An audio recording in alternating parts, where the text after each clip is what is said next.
بسم الله الرحمن الرحيم الحمد لله رب العالمين والصلاة والسلام على أشرف الأنبياء والمرسلين سيدنا ومولانا محمد وعلى آله وأصحابه أجمعين. أعوذ بالله من الشيطان الرجيم. بسم الله الرحمن الرحيم. هو الذي خلق لكم ما في الأرض جميعا. وقال الله تبارك وتعالى ولو أن أهل الكتاب آمنوا لفتحنا عليهم بركات من واتقوا لفتحنا عليهم بركات من السماء. وقال الله تبارك وتعالى الحمد لله الذي أنزل على عبده الكتاب ولم يجعل له عوجا. وقال الله تبارك وتعالى ما لهم به من علم ولا لآبائهم كبرت كلمة تخرج من أفواههم إن يقولون إلا كذبا. وقال الله تبارك وتعالى إنا جعلنا ما على الأرض زينة لها لنبلوكم أيكم أحسن عملا وإنا لجاعلون ما عليها صعيدا جرزا. وقال الله تبارك وتعالى ربنا هب لنا من لدنك رحمة وهيئ لنا من أمرنا رشدا. میرے نہایت قابل احترام علماء کرام، میرے معزز مسلمان بھائیوں اور بچوں، یہ 15 اگست کا دن انسان کی تاریخ میں مسلمانوں کی عظیم ترین فتح کا دن تھا. اللہ تعالیٰ نے امت مسلمہ کو ایسی بشارت عطا فرمائی جو انسانی تاریخ میں کبھی کسی مسلمانوں کو نصیب نہیں. پوری دنیا کی سب سے بڑی صلیبی جنگ جیتی گئی اور اس کے اندر پوری امت کے لیے ایک پیغام. یہ فقیر وہ سمجھانے کی کوشش کرے کیونکہ جب بھی کوئی واقعہ رونما ہوتا ہے تو ہمارے پاس اللہ تعالیٰ نے ہمیں ایک اخبار عطا فرمائی، اس کو قرآن شریف کہتے ہیں.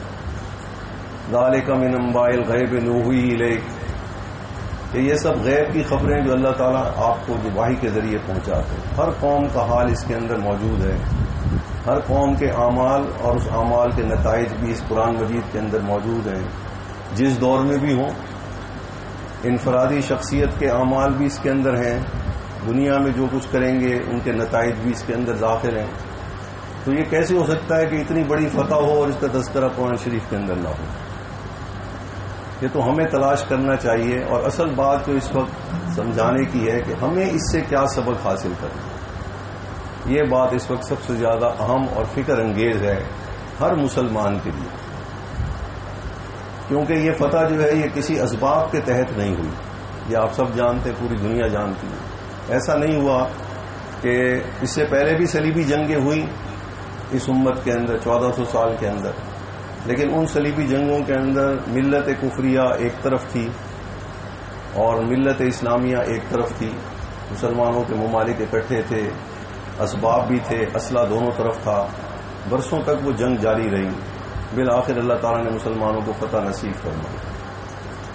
یہ جنگ جو تھی یہ اس نوعیت کے لحاظ سے بالکل مختلف ہے کہ اس کے اندر ایک ہی جماعت تھی اور اس کے مقابلے میں پوری دنیا تھی. اور یہ تو تھا فوج کے اعتبار سے تناسب، یعنی ایک ملک کے چند افراد، چند ہزار افراد ایک ملک کے، اور دوسری طرف پوری دنیا ان کے مقابلے میں. اسباب کے اعتبار سے ہاتھ سے چلانے والا اسلحہ اور دوسری طرف دنیا کی تمام ٹیکنالوجی. تو یہ مسلمانوں کے لیے نہایت خوشی کا لمحہ تھا. لیکن یہ خوشی اصل میں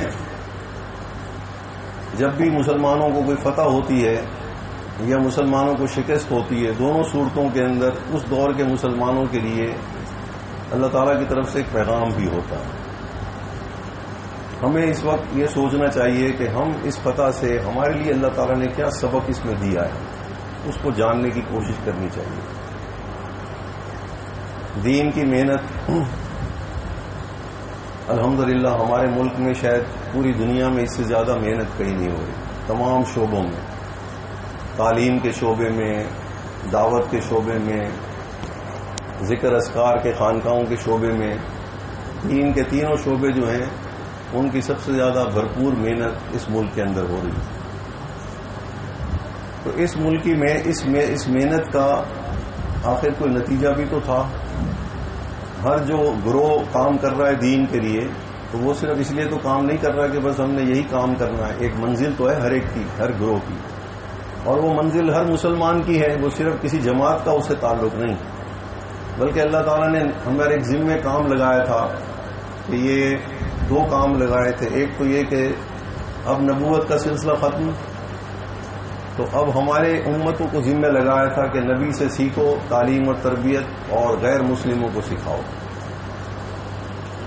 ایک تو کام یہ تھا. دوسرا، اللہ تعالیٰ نے ایک وعدہ کیا تھا کہ یہ زمین اللہ تعالیٰ کی ہے، اس میں اللہ تعالیٰ جب بھی کسی کو اس کا وارث بنائیں گے، جب بھی چاہیں گے، تو ہمیشہ ان لوگوں کو وارث بنائیں گے جو اللہ تعالیٰ کے نظام کو اور خود بھی لاگو کریں گے اور نظام کو اس زمین پر قائم کرنا چاہیں گے، کیونکہ زمین اللہ تعالیٰ کی ہے، اسی کی ملکیت ہے. تو اس فقیر نے اس جنگ کا ذرا تجزیہ کیا جائے قرآن کی روشنی میں، اور ہمارے لیے جو اس میں سبق ہے اس کو یہ فقیر سمجھانے کی کوشش کرے. اگر ذرا تھوڑا پیچھے چلے جائیں تو شاید میں اپنی بات زیادہ واضح کر سکوں. 1857 میں جب اس ہندوستان کے مسلمانوں کو اور ہندوؤں دونوں کو شکست ہو گئی، مسلمانوں کو خاص طور پہ، تو انگریز نے یہاں پر اپنا تسلط قائم کیا. یہ ساری باتیں بچے بچے کو بھی پتہ ہے، یہ صرف فقیر اس بات تک سمجھانے کی کوشش کرے گا، اس لیے پیچھے جانا ضروری ہے. تو انگریز نے یہاں پر جو تسلط قائم کیا، اپنا قبضہ کیا، تو اس نے ایک بہت بڑا کام کیا. اس نے یہ کیا کہ اس نے پورے ہندوستان کے اندر اپنا نظام تعلیم قائم کیا. بھئی جو ہماری قوم پڑھتی ہے، جو انگلستان کے انگریز جو نصاب پڑھتے ہیں، وہ نصاب قائم کیا جائے. اس کے مقابلے میں تمام مدارس، تمام تعلیمی ادارے بند کر دیے گئے. اس سے پہلے مسلمان بھی یہ سائنس ٹیکنالوجی پڑھا کرتے تھے، فزکس، کیمسٹری، بایولوجی، میتھمیٹکس. بڑے بڑے ماہر گزرے ان مضامین کے اندر مسلمانوں کے 1300 سال کے اندر، لیکن وہ پڑھتے دین کی روشنی میں تھے. وہ ان مضامین کو علیحدہ نہیں پڑھتے تھے. بھئی یہ دنیا کی تعلیم ہے، یہ دین کی تعلیم ہے. ایسا کوئی نظام مسلمانوں کے اندر نہیں تھا. ایک ہی نظام تعلیم تھا، اور سارے مسلمان جو بھی سبجیکٹ پڑھتے تھے وہ دین سے رہنمائی لیتے تھے. بھئی دین اس بارے میں کیا کہہ رہا ہے، کون سا سبجیکٹ پڑھنا چاہیے اور کتنا پڑھنا چاہیے.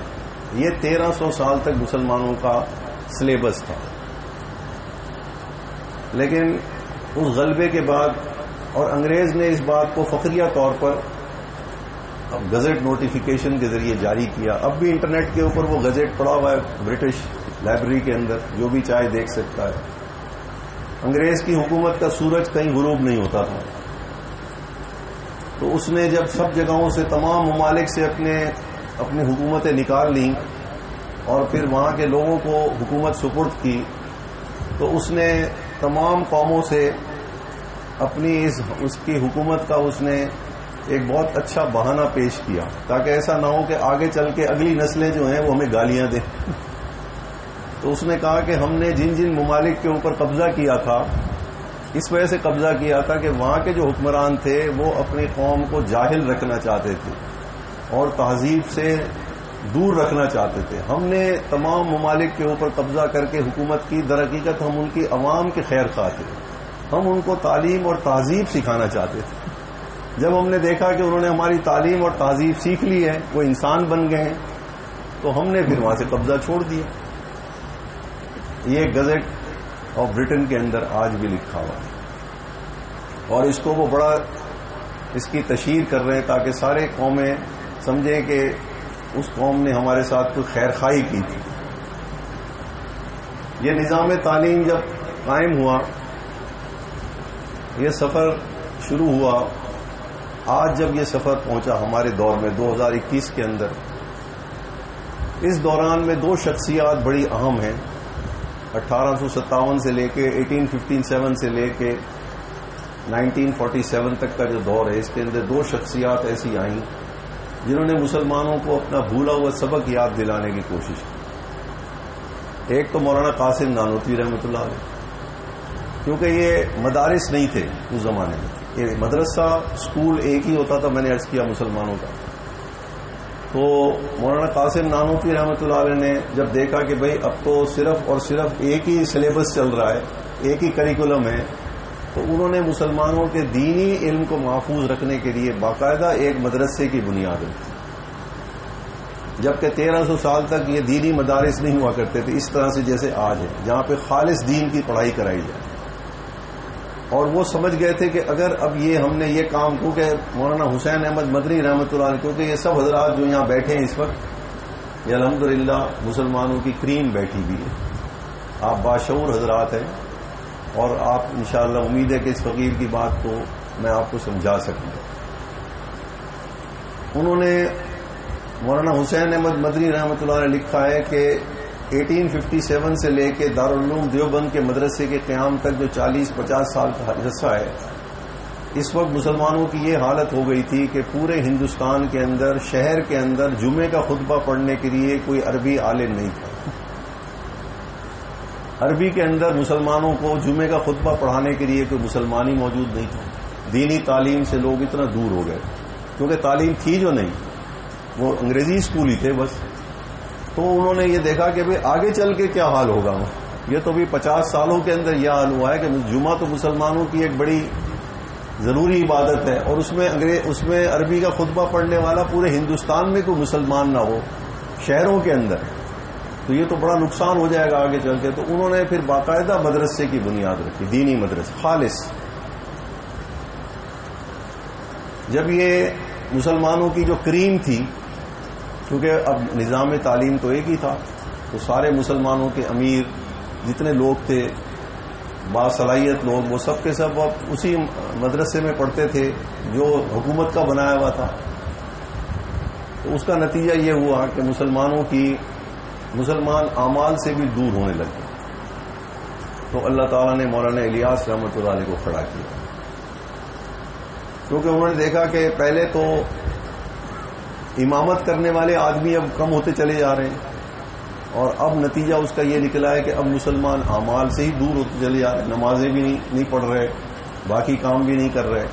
تو انہوں نے پھر یہ محنت شروع کی باقاعدہ ایک منظم طریقے سے، جس کو آج ہم تبلیغی جماعت کی شکل میں دیکھ رہے ہیں. اعمال کی محنت دوبارہ سے زندہ کی تاکہ مسلمانوں کا تعلق اپنے دین سے رہے.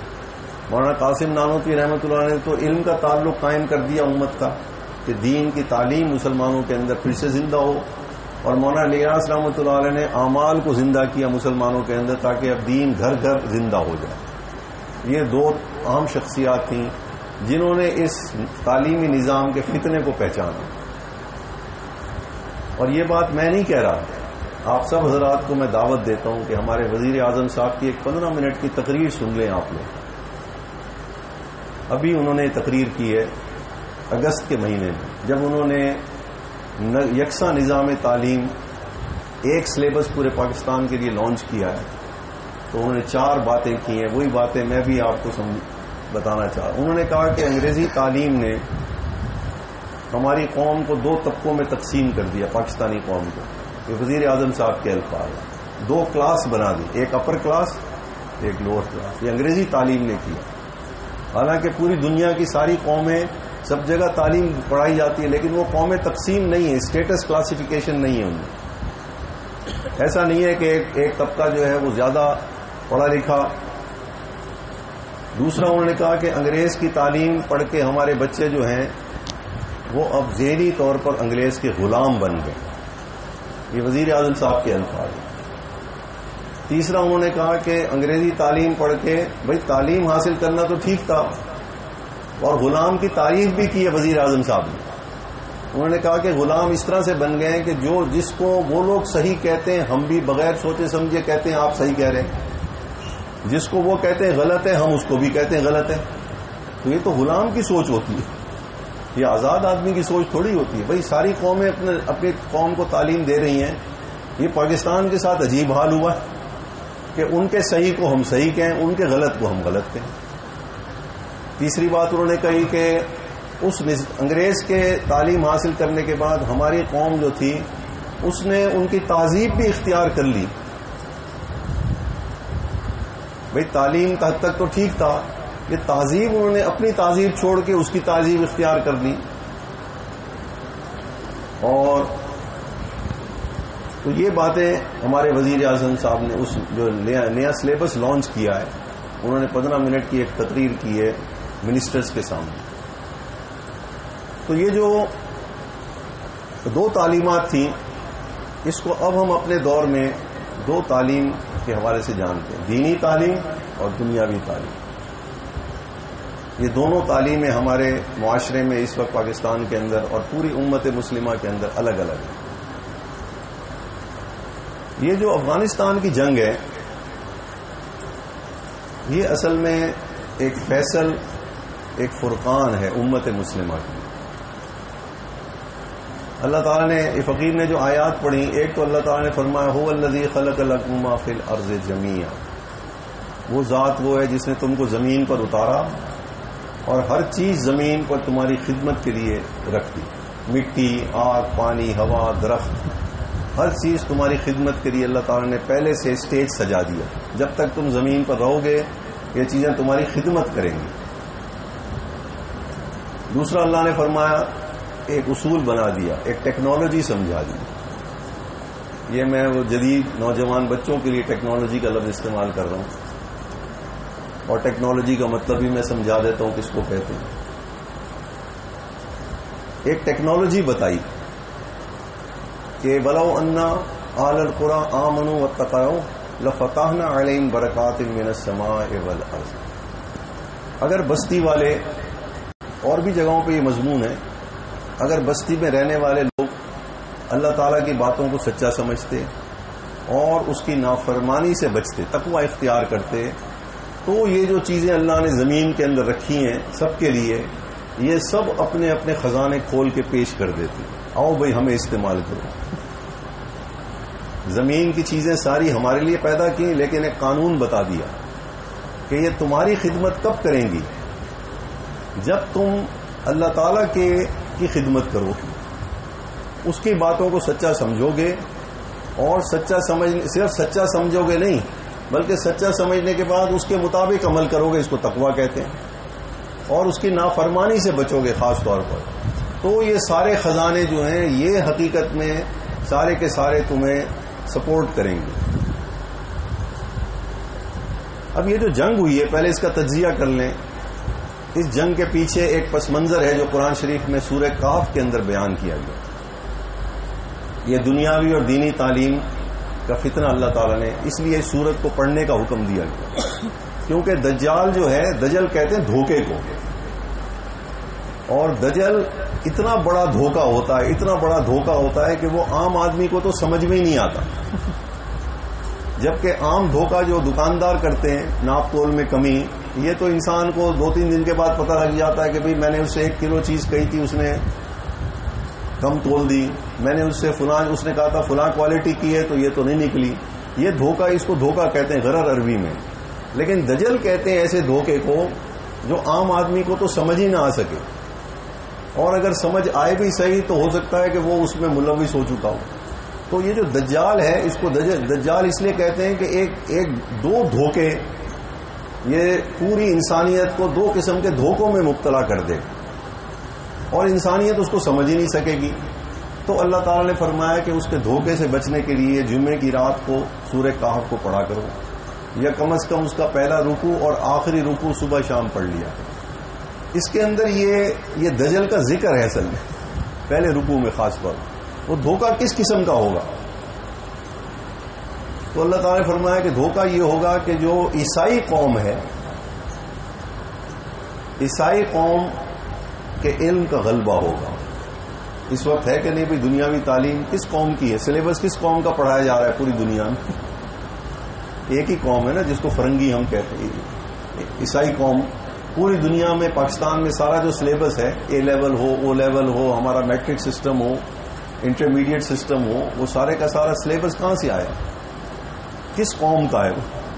عیسائی قوم کا. تو اللہ تعالیٰ نے اس کے اندر عیسائیت کے علم کی نفی کی. ان کے پاس کوئی علم نہیں ہے. اگرچہ مضمون شرک کا بیان ہوا لیکن اللہ تعالیٰ نے اس کے ضمن میں وہ ساری بات امت کو سمجھا دی، کیونکہ اس آیت کی ابتدا اللہ تعالیٰ اس بات سے کر رہے ہیں کہ الحمدللہ الذی انزل علی عبدہ الکتاب ولم یجعل لہ عوجا.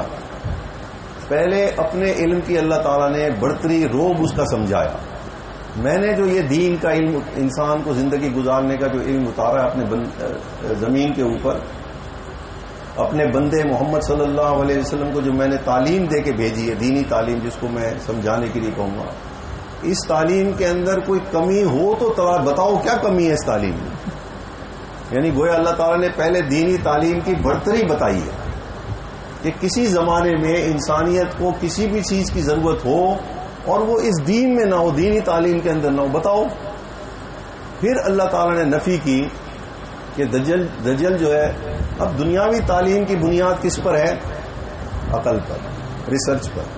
کہیں بھی دنیاوی تعلیم ہوگی تو اس کا مطلب آپ نے ریسرچ کی، میں نے ریسرچ کی، انہوں نے ریسرچ کی. اس ریسرچ کو جب میں کمپائل کر لوں گا، اکٹھا کر لوں گا، تو اسی کو ہم دنیاوی تعلیم کہتے ہیں. وہ چاہے میں خود پڑھوں چاہے آپ کو پڑھاؤں. اور دینی تعلیم کی بنیاد کس پر ہے؟ وحی پر. ایک فرق پہلے سمجھ لیں، پھر انشاءاللہ میری بات سمجھانی بہت آسان ہو جائے گی. گویا دین کی جو تعلیم ہے وہ انسان کی عقل کے اوپر نہیں مبنی، وہ اوپر سے آئی ہے اور وہ تفصیل شدہ بتا دی گئی، یہ چیز یوں ہے، یہ چیز یوں ہے، یہ چیز یوں ہے. اور دنیاوی تعلیم کی جو بیس ہے، بنیاد ہے، وہ کیا ہے؟ وہ انسان کی عقل ہے. حضور صلی اللہ علیہ وسلم نے فرمایا کہ دجل دھوکہ، علم کے میدان میں دھوکہ، انسانیت علم کے میدان میں دھوکے میں آئے گی دجال کے 300 سال پہلے سے.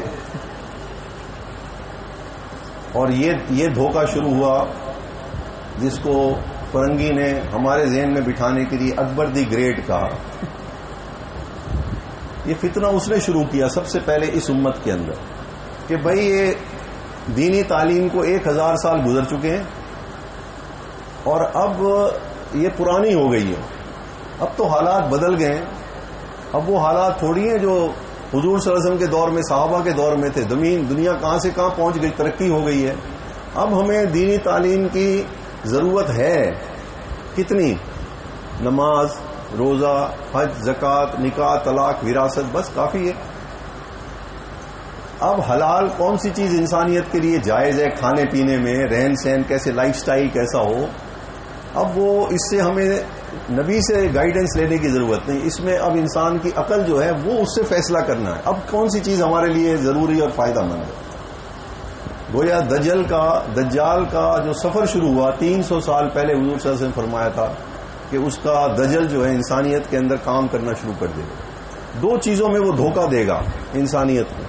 ایک تو علم کے ذریعے سے گمراہ کرے گا، اور علم کی بنیاد کس سے دھوکہ کرے گا؟ بھئی انسان کی عقل جو ہے، یعنی دنیاوی تعلیم بہتر ہے کس سے؟ دینی تعلیم سے. آسان لفظوں میں دینی تعلیم جو ہے اب وہ لمیٹڈ ہے اور دنیاوی تعلیم جو ہے وہ ان لمیٹڈ ہے. وہ تو ہر شعبے میں آپ آسمانوں پہ پہنچ جائیں، زمین کے اندر پیٹرول نکال لیں، گیس نکال لیں، جہاں مرضی ریسرچ کریں. دین میں یہ سب چیزیں کہاں ہیں؟ تو اب گویا دینی اور دنیاوی تعلیم الگ الگ ہو گئی. یہ دھوکے کا سفر تھا دجل کا، ایسا دھوکہ جو انسانیت کو فوراً سمجھ میں نہ آ سکے. بھئی یہ بھی تو تعلیم ہے. لیکن میں نے پہلے عرض کیا کہ مسلمانوں کی دنیاوی تعلیم جو ریسرچ تھی وہ دین کے تابع تھی. دجل کا مطلب ہے کہ آپ دونوں سلیبس، دونوں سسٹم آف ایجوکیشن کو الگ الگ کر دیں. یہ دھوکہ ہے. بھئی آپ دنیاوی تعلیم کو دین سے الگ کر دیں، یہ سب سے بڑا دھوکہ تھا. تو انہوں نے اکبر بادشاہ سے یہ کام کیا کہ اس نے کہا کہ اب دنیاوی تعلیم الگ ہے اور دینی تعلیم الگ ہے. وہاں سے تو اس کی ہوئی ابتدا. اور جب انگریز نے پوری دنیا پر حکومت کر لی تو انہوں نے اسی ہتھیار کو استعمال کیا کہ اب عقلی تعلیم، اب انسان کی ریسرچ جو ہے وہ انسانیت کے لیے بہتر ہے، انسانیت کو چاہیے ہمارے. تو ان کا جو سسٹم، جو بیس ہے، وہ کس چیز کے اوپر بیس ہے؟ سائنٹیفک ریسرچ کے اوپر. انسانی سوچ، انسان سوچیں کون سی چیز ہمارے لیے بہتر ہے، کون سی چیز نہیں. تو یہ دینی اور دنیاوی تعلیم کا سفر 300 سال پہلے شروع ہوا اور 15 اگست کو آ کے 2021 کو اللہ تعالی نے امت مسلمہ کے لیے یہ مسئلہ حل کر دیا. کیسے کیا وہی میں سمجھانے کی کوشش کروں. یہ صرف افغانستان کی فتح نہیں، یہ امت مسلمہ کی فتح ہے. یہ بات میں سمجھانا چاہ رہا ہوں. اور اب ہمیں سوچنا ہے کہ اب ہمیں کیا کرنا ہے. ہمیں وہ فتح تو ہو گئی، انہوں نے تو اپنا کام کر کے دکھا دیا. اب ہمیں کیا کرنا ہے اس کی فتح سے؟ صرف یہی بیٹھ کے تبصرے کرتے رہیں؟ نہیں، بلکہ اب ہمیں اپنی سوچ بدلنی ہے مسلمانوں کو. کیونکہ جب بھی اللہ تعالیٰ کوئی ایسا واقعہ ظاہر کرتے ہیں جس کا تعلق مسلمانوں کی جمعیت کے ساتھ ہوتا ہے، امت کے دین کے ساتھ کوئی مسئلہ کھڑا ہوتا ہے، تو وہ پوری امت کے لیے اس میں ایک لیسن اور سبق ہوتا ہے. یہ نہیں ہوتا کہ وہ کسی خاص علاقے کے لیے ہوتا ہے. تو اس میں دو چیزیں میدان میں اتری 20 سال پہلے. دوسرا رکوع، اسی رکوع میں اللہ تعالیٰ نے ٹیکنالوجی کا ذکر کیا کہ دجال کے آنے سے پہلے زمین کے اوپر بڑی رونق پھیل جائے گی. ایک بٹن دباؤ ٹھنڈا پانی پی لو، ایک بٹن دباؤ ٹھنڈی ہوا پسینہ خشک. یعنی زمین اپنے خزانے اگلے گی. ریسرچ کی وجہ سے زمین کی رونق بہت بڑھ جائے گی. جو چیزیں پہلے کبھی انسانوں نے دیکھی نہیں تھی وہ بہت عام تام ہو جائیں گی. انا جعلنا ما علی الارض زینۃ لها لنبلوهم ایہم احسن عملا وانا لجاعلون ما علیہا صعیدا جرزا. اس دھوکے میں نہ آنا دجال کے، یہ نئی ٹیکنالوجی کے دھوکے میں نہیں آنا، کیونکہ یہ تو ابھی تھوڑے عرصے کے بعد اس کو میں پھر چٹیل میدان کر دوں گا. تو گویا خلاصہ میں بتا رہا ہوں کہ دنیاوی تعلیم اور دینی تعلیم کے ذہن میں دو چیزیں ظاہر ہوں. ایک تعلیم، دینی تعلیم الگ ہو گئی مسلمانوں کے ذہن میں، دنیاوی تعلیم الگ ہو گئی. ایک طرف ٹیکنالوجی کہتے ہیں آپ نے کوئی ریسرچ کی اپنے ذہن سے، کسی درخت پہ ریسرچ کی، پانی پہ ریسرچ کی، پتھروں پہ ریسرچ کی، لوہے کے اوپر آپ نے کوئی ریسرچ کی، پھر اس سے لوگوں کو فائدہ دینے کے لیے کوئی چیز بنائی، اس کو کہتے ہیں ٹیکنالوجی. انسان کسی شعبے میں ریسرچ کرتا ہے، پھر ریسرچ کرنے کے بعد جو چیز اس سے ریسرچ سے بناتا ہے اس کو ٹیکنالوجی کہتے ہیں. تو گویا یوں سمجھیے کہ دجال کے آنے سے پہلے دنیاوی تعلیم کا غلبہ ہوگا اور ٹیکنالوجی کا عروج ہوگا. تو اب یہ جو دوسری طرف گروہ تھا اس جنگ کے اندر، اب ایک طرف وہ گروہ تھا جس کے پاس خالص دنیاوی ریسرچ، اور خالص ریسرچ کے نتیجے میں انہوں نے مختلف چیزوں کا استعمال کر کے ہوائی جہاز بنا لیے، ہیلی کاپٹر بنا لیے، بختر بند گاڑیاں بنا لی، میزائل بنا لیے، اور ریڈار بنا لیے، سیٹلائٹ بنا لی. انہوں نے یہ سب ٹیکنالوجی کا ضرور تھا نا، چیزوں کو استعمال کیا اپنے ریسرچ سے بھی، کون سی چیز کیا فائدہ دے سکتی ہے. تو گویا اس وقت سب سے بہترین ٹیکنالوجی جو انسان بنا سکتا تھا وہ ساری کی ساری اس میدان کے اندر اتری 20 سال پہلے. اور ٹیکنالوجی ایسی تھی کہ وہ گھر بیٹھے ہوئے امریکہ کے اندر یہ دیکھ سکتے تھے کہ افغانستان کی کس جھونپڑی کے اندر کیا ہو رہا ہے. ان کی ٹیکنالوجی جو تھی، ان کے جو سیٹلائٹ کی جو تصویریں وہ لے رہے تھے، امیجز جو تھیں، وہ رات ہو یا دن ہو ان کو اس سے کوئی غرض نہیں تھی. وہ گھر بیٹھے مطمئن تھے کہ پورا افغانستان ہمارے نظروں کے سامنے ہے. اور وہ کس بنیاد کے اوپر، کون سی تعلیم پڑھ کے انہوں نے یہ ٹیکنالوجی بنائی تھی اور زمین پر اترے تھے؟ دنیاوی تعلیم. دوسرے گروہ کے پاس کیا تھا؟ صرف مدرسے کی پڑھائی، جس کو ہم دینی تعلیم کہتے ہیں. تو اس وقت اصل میں جنگ تھی دنیاوی تعلیم اور دینی تعلیم کی جنگ. پھر جنگ کے اندر لاجسٹکس کی ضرورت ہوتی ہے کہ نہیں، آپ نے سامان پہنچانا ہے. بھائی پوری دنیا سے وہ جنگ لڑ رہے ہیں، ایسے کیسے ہو سکتا ہے کہ وہ 2-4 آدمی نکلے حملہ کر کے بیٹھ جائیں؟ ایسے تو سارے کے سارے شہید ہو جاتے اگر بے تکے جذبے سے لڑتے. 20 سال میں 3 شہادتیں ہوئیں بڑے لوگوں کی، اور ایک اپنی طبعی موت مرے. ملا عمر رحمۃ اللہ علیہ اپنی طبعی موت مرے، ملا اختر منصور شہید ہوئے، ملا داد اللہ شہید ہوئے، اور یہ ایک اور ان کے بڑے کمانڈر تھے وہ شہید ہوئے. گویا 90 افراد تھے جن کی فہرست یونائٹڈ نیشنز نے جاری کی تھی 20 سال حملے سے پہلے کہ یہ 80 افراد نے دنیا کا امن خراب کیا ہوا. اس میں سے 3 شہید ہوئے، ایک طبعی موت مرا، باقی سارے کے سارے 20 سال بعد زندہ ہیں۔ اب ایک طرف تھی دنیاوی تعلیم اور اس سے پیدا ہونے والی ٹیکنالوجی، اور ایک طرف تھی صرف دینی تعلیم خالص۔ ان کے پاس بھی کوئی ٹیکنالوجی ہوگی کہ نہیں ہوگی، سوچنے کی بات ہے جو میں سمجھانا چاہ رہا ہوں۔ بھئی ٹیکنالوجی کا کیا مطلب ہے کہ اپنی ریسرچ کو عمل میں لے کے آنا، جو کچھ آپ نے پڑھا ہوا ہے اس کو پریکٹیکل لوگوں کے فائدے کے لیے اس کا پریکٹیکل، جیسے انہوں نے دنیاوی تعلیم سے اسلحہ بنایا، تو انہوں نے دینی تعلیم سے بھی تو کوئی ٹیکنالوجی بنائی تھی جو اتنی بڑی ٹیکنالوجی کا مقابلہ کر رہی تھی، جو ہم مسلمان بھول گئے اس وقت۔ تو اللہ تعالیٰ نے اس ٹیکنالوجی کا ذکر قرآن شریف کے اندر کیا، کیونکہ انہوں نے ٹیکنالوجی زمین کے اجزاء سے بنائی تھی یا کسی اور مخلوق سے میٹیریل اتارا تھا؟ بھئی زمین سے ہی لوہا نکالا، زمین سے ایلومینیم نکالا، زمین سے انہوں نے کیمیکلز نکالے جس سے انہوں نے یہ ساری چیزیں بنائیں، سیٹلائٹ بھی اسی زمین کے میٹیریل کا تھا۔ تو اللہ تعالیٰ نے مسلمانوں کو جب یہ دین دیا، یہ تعلیم، اپنی تعلیم دی، اور پھر فرمایا کہ اب یہ قیامت تک کے لیے کافی ہے، اس میں کوئی کمی نہیں ہے۔ جس قسم کے حالات ہوں گے، ہر قسم کے حالات کے لیے اس کے اندر، اس تعلیم کے اندر مکمل رہنمائی ہے۔ تو پہلی بات تو یہ سمجھیں کہ آپ ٹیکنالوجی کو ایک طرف رکھ دیں، یہ 20 سال کی جنگ بغیر پلاننگ کے لڑی گئی ہوگی۔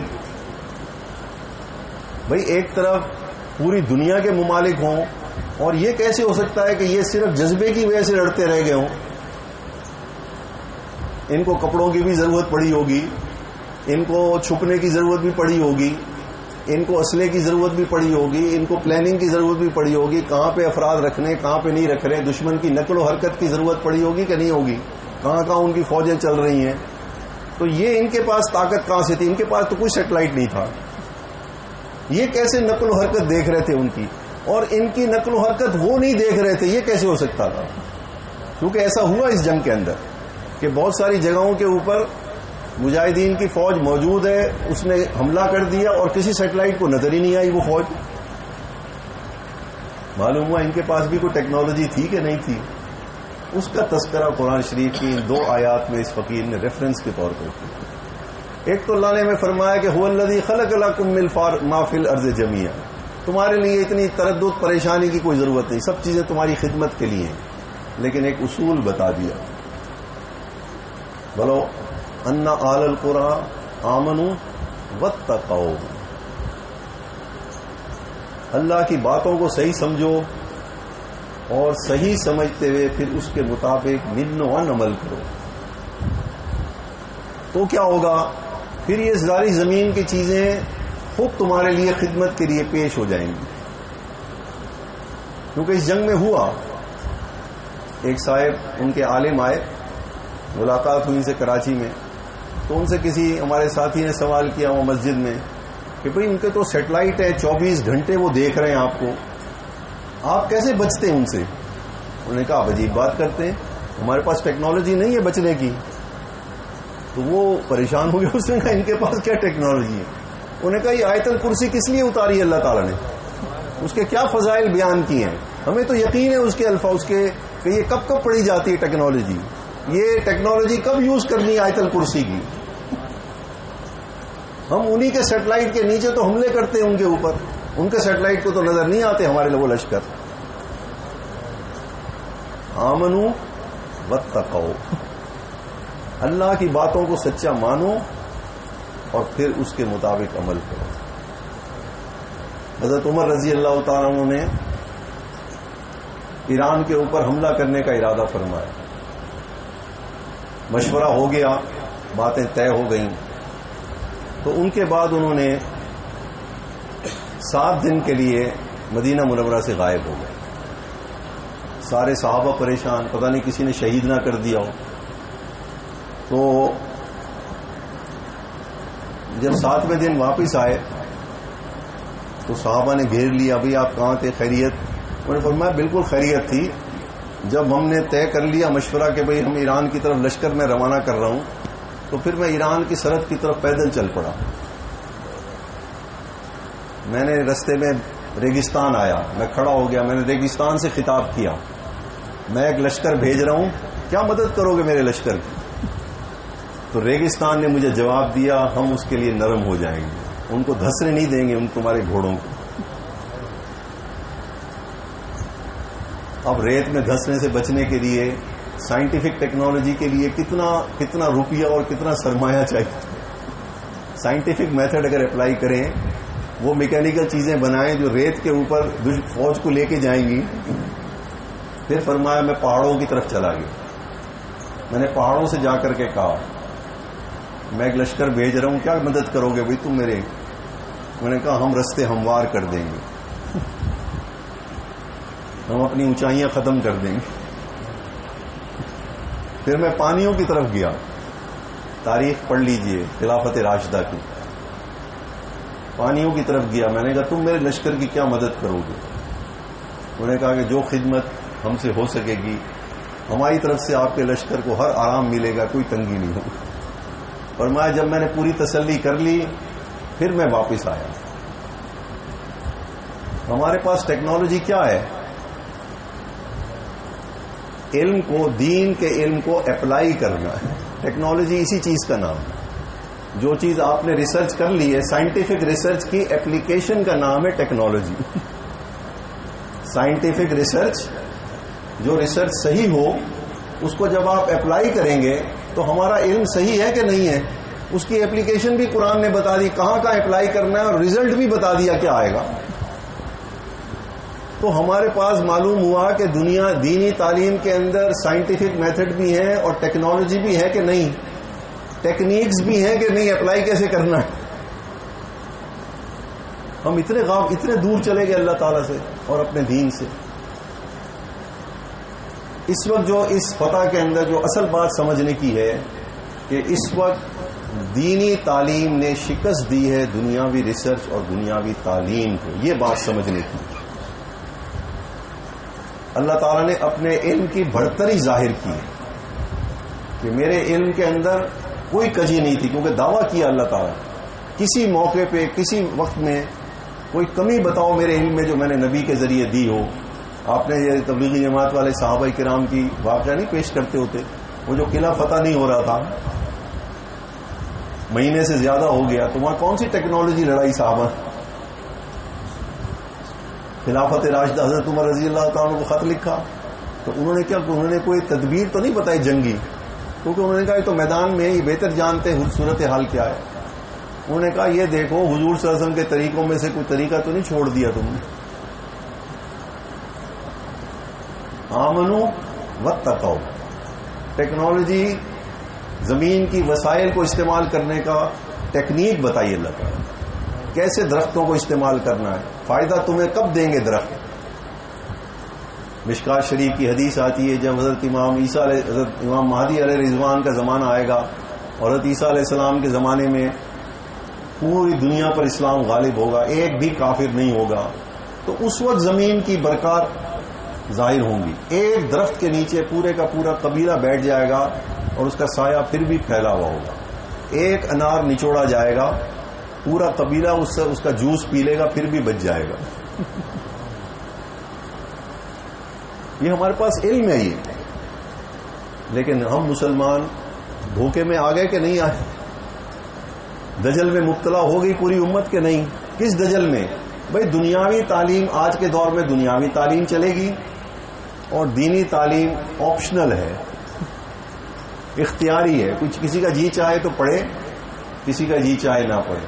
ایک اور اس سے بڑا دھوکہ، ہم دنیاوی تعلیم کی ہائر ڈگری کو اردو میں کیا کہتے ہیں؟ میرا بچہ کیا حاصل کرنے جا رہا ہے؟ اعلیٰ تعلیم. اس کو ہم اعلیٰ کہتے ہیں کہ نہیں؟ اور دینی تعلیم پھر کیا ہوئی؟ ادنا ہوئی. ظاہری بات ہے اعلیٰ کے مقابلے میں تو ادنا ہوگی نا. یہ دجل نہیں، یہ دھوکہ ہے کہ ہم دینی تعلیم کو کہہ رہے ہیں ادنا. اسی وجہ سے میرا بچہ یونیورسٹی سے پڑھ کے آتا ہے تو وہ اسی مجلس کے اندر کوئی مفتی صاحب آ کے بیٹھ جائیں تو ان کو اپنے بڑا برابر پڑھا لکھا سمجھتا ہے. یہ دجل نہیں؟ کتنا بڑا دھوکہ ہے. اب اس وقت مسلمانوں کو اپنی ڈگری کے لیے ہائر اور اعلیٰ کا لفظ استعمال کرنا چاہیے اس فتح کے بعد. یہ دوبارہ سوچنا چاہیے ہم سب کو کہ جس کو ہم اعلیٰ ڈگری کہہ رہے تھے، کیونکہ اس فتح نے تو ہر چیز کلیئر واضح کر دی پوری دنیا کے سامنے. یہ کوئی جذبات کے اوپر لڑی گئی جنگ نہیں تھی، یہ پوری منصوبہ بندی پلاننگ کے میں تو کر رہا ہوں کہ ان کے تو ہزاروں مارے گئے، اور انہوں نے یہ فہرست جاری کی تھی کہ طالبان کے جو لڑنے والا لشکر ہے اس کی تعداد 60 یا 70 ہزار، اور اس کے مقابلے میں ان کی تعداد اور ان کی جو ٹیکنالوجی تھی وہ آپ کے سامنے جو میں نے عرض کیا. تو اس وقت اللہ تعالیٰ امت مسلمہ کو اس کا مقام سمجھانا چاہ رہے ہیں ہمیں کہ تم کون ہو. تم میرے نبی کے اگر امتی ہو، تمہارے جو ذمہ کام لگایا گیا تھا نبی کی تعلیم اور تربیت ہی سے چمٹے رہو اور اسی کو آگے پہنچاؤ. یہ ہمارے ذمہ تھا. ہم نے جب وہ اپنا سبق چھوڑ دیا اور ہم نے دینی تعلیم کو آپشنل سمجھ لیا، بھائی کسی کا جی چاہے تو پڑھے، کسی کا جی چاہے، اس کو ہم نے اپنے ذہن میں نچلے درجے کی تعلیم سمجھا، اور دنیاوی تعلیم کو ہم نے ہائر ایجوکیشن اور اعلیٰ تعلیم کہنے لگ گئے اپنے منہ سے. تو ہمیں اپنا ایمان بھی خطرے میں پڑ سکتا ہے کہ نہیں اس سے. یہ تو ایک سبق میں آپ کو بتا رہا ہوں. اس جنگ نے دین کے اتنے شعبے امت کے لیے حل کر دیے. اس وقت اصل میں کام ہے میرے اور آپ کے ذمے اور علماء کے ذمے خاص طور پہ کہ اس فتح کے جو دینی اسباب ہیں ان کو مسلمانوں کے اندر روشناس کرائے جائے کہ ہمیں جو فتح ہوئی ہے تو ہم اپنے سبق کو دہرائیں کہ یہ فتح کیونکہ یہ غیر معمولی فتح ہے. میں نے عرض کیا کہ انسان کی تاریخ میں اس فتح کی، اس جنگ کی کوئی نظیر مثال ہی نہیں ہے. تاریخ انسانی. تو اس کا مطلب ہے کہ اللہ تعالیٰ نے کوئی بہت بڑا سبق امت مسلمہ کو سمجھایا. تو ان کی تمام چیزیں جو تھیں وہ ٹیکنالوجی فیل ہو گئی، کیونکہ وہ ہم یہ سمجھ رہے ہیں کہ ہم ٹیکنالوجی ہم اصل میں میٹیریل کو کہتے ہیں، اور ہم میٹیریل زمین سے نکلتا ہے. وہ ہم دینی تعلیم میں یہ بھول گئے کہ ہمارے ایک پیر بھائی تھے، ساتھیوں کو میں عرض کر رہا تھا، وہ جڑی بوٹیوں کا شوق رکھتے تھے. ہندوستان کی بات، پارٹیشن سے پہلے. تو وہ پھر یہاں پر آئے، میرے شیخ کے شیخ حضرت شاہ الدین جیلانی رحمۃ اللہ علیہ سے بیعت ہو گئے. وہ خود بتاتے تھے، وہ کہنے لگے کہ میں کلمہ طیبہ کا ریپیٹ کرتا تھا، مجھے ذکر سے بڑا شوق تھا، اور میں اکثر جڑی بوٹیاں تلاش کرنے کے لیے جنگلوں میں کئی دن رہتا تھا کہ کون سی جڑی بوٹی کا کیا فائدہ ہے، کون سی جڑی بوٹی کا کیا فائدہ ہے. تو کہنے لگے کہ کچھ عرصہ جب میں ذکر کرتا رہا تو کہنے لگے کہ ہر درخت اور ہر پتا مجھ سے خود بولنے لگ گیا. میں جس کو ہاتھ لگاتا تھا وہ کہتا تھا میرے اندر اللہ تعالیٰ نے اس بیماری کی شفا رکھی ہے، مجھے اس طرح استعمال کرو. نسخہ بھی وہ خود بتاتا تھا. هو الذی خلق لکم ما فی الارض جميعا. ابھی ہمارے سائنٹیفک ادارے کے بہت بڑے ڈائریکٹر ریٹائرڈ ہوئے ہیں. ان کی بیوی کو تکلیف ہوئی، ہاسپٹل دکھانے گئے اسلام آباد میں. ڈاکٹروں نے کہا جی 4th سٹیج کا کینسر ہے، اور اب ان کا علاج بھی ہمارے پاس نہیں ہے، ہماری میڈیسن میں ان کا کوئی علاج نہیں ہے. 14 یا 15 دن ان کی زندگی ہے، کیونکہ پورے جسم میں پھیل چکا ہے. اب آپ صرف دعا کریں. تو وہ آگے واپس لے آئے بیوی کو. فیصل مسجد گئے جمعہ نماز پڑھنے کے لیے. وہاں سے واپس نکلے تو ایک صاحب سادہ سے کپڑوں میں کھڑے ہوئے تھے سڑک کے پاس. ان کو ترس آیا، انہوں نے کہا بھئی یہ سواری کے ان کے پاس ہے نہیں، میں ان کو ڈراپ کر دوں. ان کو انہوں نے بٹھا لیا. تو انہوں نے ان سے کہا بھئی رستے میں تذکرہ ہوا تو ان سے کہا میری بیوی بیمار ہے، کینسر میں ہے، تو آپ دعا کریں کہ اللہ اس کو زندگی دے، مہلت دے. تو انہوں نے کہا کیا کینسر ہے؟ انہوں نے کہا یہ کہنے لگے اچھا. جڑی بوٹی کا نام لکھ کے دیا. کہنے لگے یہ آپ جا کے نا پنڈی سے مل جائے گی، لے لیں 35 یا 40 روپے کی، اور اس کو اس طریقے سے بنا کے اپنی بیوی کو کھلانا شروع کر دیا. اب ان کے پاس کوئی رستہ تو تھا ہی نہیں، کیونکہ وہ تو 14-15 دن کی مہلت تھی. تو انہوں نے کہا بھی ہو سکتا ہے کہ اللہ تعالیٰ نے کوئی بھیجا ہو، کیونکہ ایسے وقت میں تو پھر آدمی دیکھتا ہی نہیں نا کہ کیا. انہوں نے وہ جڑی بوٹی خریدی اور اس کو استعمال کر کے انہوں نے کھلانا شروع کر دیا. 1 مہینے کے بعد کینسر ان کے جسم سے غائب ہو گیا. کس کا علم ہے یہ؟ میرا اور آپ کا. ابھی ہمارے ملتان میں ایک بہت ماہر ڈاکٹر MBBS تھے، انہوں نے میڈیسن چھوڑ کے حکمت پڑھی، کیونکہ ان کو یہ سمجھ آ گئی کہ بھئی ہمارے ہاں تو علاج بہت ساری چیزوں کا نہیں ہے، اور حکمت کے اندر تو ہر چیز کا علاج ہے. وہ بھی تو مسلمانوں کی میڈیسن ہے، ہربل میڈیسن بھی تو مسلمانوں کی ہے. تو انہوں نے وہ چھوڑ کر کے پڑھا. ایک نوجوان ہمارے تھے، ان کا دونوں گردے فیل ہو گئے.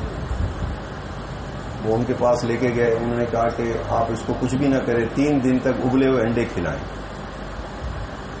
اور ایک ساتھ انہوں نے بتائی کہ یہ غذا 2 غذائیں بتائیں، ایک ابلے ہوئے انڈے، اور پیشاب بالکل بند ہو گیا تھا اور سوزش پورے جسم میں کریٹینن اور یوریا پھیل گیا.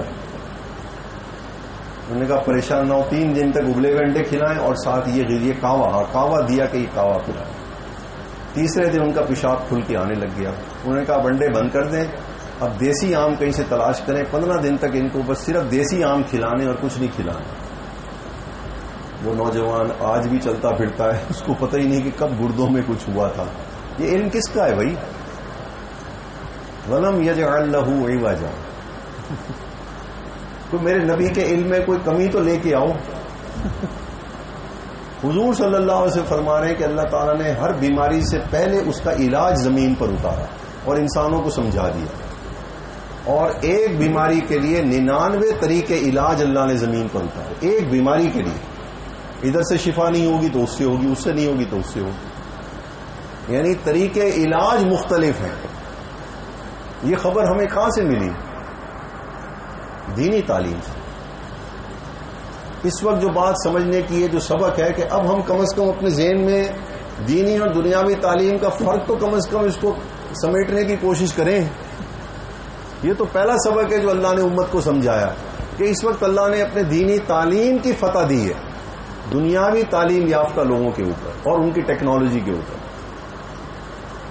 اس لیے سب سے پہلا کام تو یہ میرے اور آپ کے لیے کہ اگر ہم دنیاوی تعلیم کو کسی بھی درجے میں، یا دینی تعلیم کے حاملین افراد کو کسی بھی درجے میں اپنے تعلیم سے کمتر سمجھتے تھے اور دنیاوی تعلیم کو ہم زیادہ ضروری سمجھتے تھے آج کے دور میں دینی تعلیم کے مقابلے میں، تو سب سے پہلے تو میرے اور آپ کے لیے ہے کہ ہم توبہ کریں. سب سے پہلا کام تو یہ ہے. اور اس کے بعد اثر نو اس فتح کے اسباب کو اس روشنی میں تلاش کریں. آپ کو خود بخود اس کا جواب مل جائے.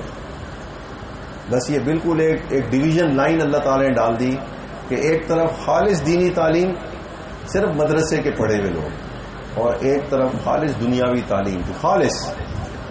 اور جو مسلمان ان کے مقابلے میں لڑ رہے تھے وہ بھی دنیاوی تعلیم کو ترجیح دے رہے تھے. افغان فوج جو تھی وہ بھی انہی کے قوم کی تھے تو وہ بھی مسلمان. وہ کیوں شکست کھا گئے؟ کیونکہ وہ بھی اصل میں ان کو بھی اللہ نے مسئلہ سمجھانا تھا کہ بے وقوفی کر رہے ہو تم. ان کے فتح کے اسباب دیکھو کیسے فتوحات ہوتی چلی آ رہی ہیں، ان کو دیکھو. اللہ تعالیٰ مجھے بھی یہ شرع صدر عطا فرمائے اور آپ سب کو شرع صدر عطا فرمائے، اور پھر اثر نو اپنا قبلہ درست کرنے کی اللہ ہمیں توفیق دے. وآخر دعوانا الحمدللہ رب العالمین. چند منٹ کے لیے مراقب ہو جائیے، اپنے اللہ کی طرف متوجہ ہوں. یہ خیال فرمائے صلی اللہ علیہ وسلم کے وجود اثر پہ برس رہی ہے. آپ کے وجود اثر سے وہ رحمت اس امت کے خواص اولیاء کے وجود سے ہوتی ہوئی ہمارے وجود پر بھی برس رہی ہے، اور ہم اللہ کی رحمت کی بارش کے اندر بیٹھے ہوئے. اور یہ رحمت ہر وقت برستی رہتی ہے اس دنیا میں. الرحمن کا یہی مطلب ہے کہ کافر، مشرک، منافق سب پر یہ رحمت برستی ہے.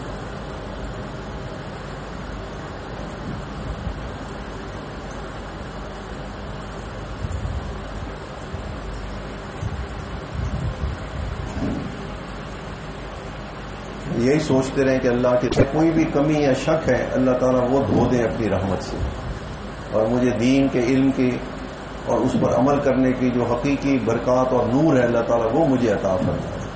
اس نیت سے اس رحمت کو برستا ہوا محسوس کروں.